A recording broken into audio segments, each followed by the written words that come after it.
जिस तरफ हम जा रहे हैं, अगर हम इस बर्बादी को यहीं नहीं रोकेंगे, इस पर अंकुश नहीं लगाएंगे, तो हम बहुत मुश्किल में फंस जाएंगे। देखिए, 1950 के दशक में एक घोटाला हुआ था, जीप स्कैम। उसमें देश को 52 लाख रुपयों का नुकसान हुआ। उस वक्त के हिसाब से एक बड़ी रकम थी, पर फिर भी आप देखिए कि 52 लाख में कितने जीरो होते हैं। और भी कई घोटाले थे, LIC में मुंद्रा घोटाला, भारत बैंक का डालमिया घोटाला, नगरवाला स्कैम सेंट्रल बैंक में। हर साल घोटाले होते थे। सोचने वाली बात यह भी है कि सब घोटाले तो बाहर भी नहीं आते हैं। 100 में से कोई 1 या 2 ही जनता के सामने आ पाते हैं। अब 2010 पे आते हैं। कॉमनवेल्थ गेम्स, 70,000 करोड़ का घोटाला। 2G scam, 1,76,000 crore. 2012 पे आइए, कोलगेट घोटाला, 1,86,000 करोड़।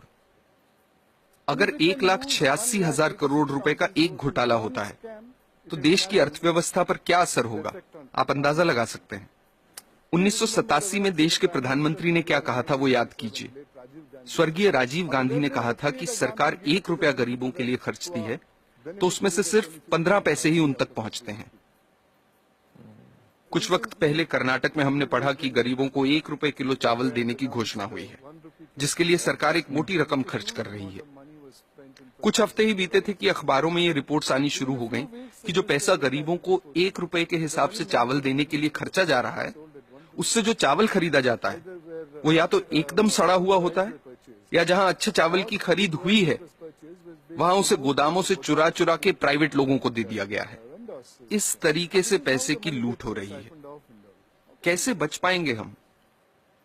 सर, इस तरह के घोटालों का, भ्रष्टाचार का आम लोगों की जिंदगी पर कैसे असर पड़ता है? आप अपने रोजमर्रा के खर्चों को देखिए। पिछले साल के मुकाबले इस साल कितनी महंगाई है, क्योंकि जो पैसा देश के विकास के लिए रखा गया है, जिसे देश की प्रगति के लिए इस्तेमाल में लाना चाहिए, वो पैसा 85% चुरा लिया जाता है। देश के प्रधानमंत्री ने कहा था, मैं नहीं कह रहा, मेरे अंदाजे से तो अगर 1988 में 1 रुपए में 15 पैसे ही सही जगह पर पहुंचते थे, तो आज 5 रुपयों में से 15 पैसे पहुंचेंगे। ये हो रही है हमारी तरक्की। हम लोग, आप हेल्थ केयर को लीजिए। सरकारी अस्पतालों को काफी नजदीक से मैंने देखा है कि वहां क्या हो रहा है। मैं आपको एक मिसाल देता हूं। 2010 में एक गांव की महिला डिलीवरी के लिए सरकारी अस्पताल आई। उससे पैसे मांगे गए, उसके पास पैसे नहीं थे। अस्पताल ने साफ इनकार कर दिया। महिला के साथ जो व्यक्ति था, वो पैसों का इंतजाम करने गांव भागा। फिर अस्पताल वालों ने महिला को कहा कि यहाँ मत बैठो, बाहर जाओ। वो बेचारी उस हालत में सड़क पार करके बाहर बस स्टॉप पर जाकर बैठ गई। जब तक पैसों का इंतजाम होता, बाहर उसी बस स्टॉप पर उसकी डिलीवरी हुई। ये किस तरह के समाज में जी रहे हैं हम? मुझे लगता है कि लालच तो एक बात है, लेकिन लालची होने के साथ साथ हम अपनी इंसानियत भी पूरी तरह से खो रहे हैं। हम इंसान से शैतान बन रहे हैं। हमें इस बात से कोई फर्क नहीं पड़ रहा कि दूसरे लोगों के साथ क्या हो रहा है। हर जगह, हर डिपार्टमेंट का यही हाल है।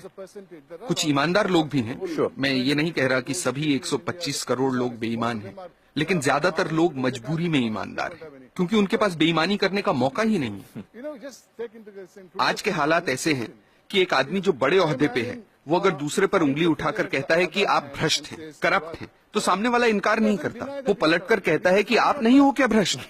That's so true. That is so true. ऐसी सोच बन चुकी है।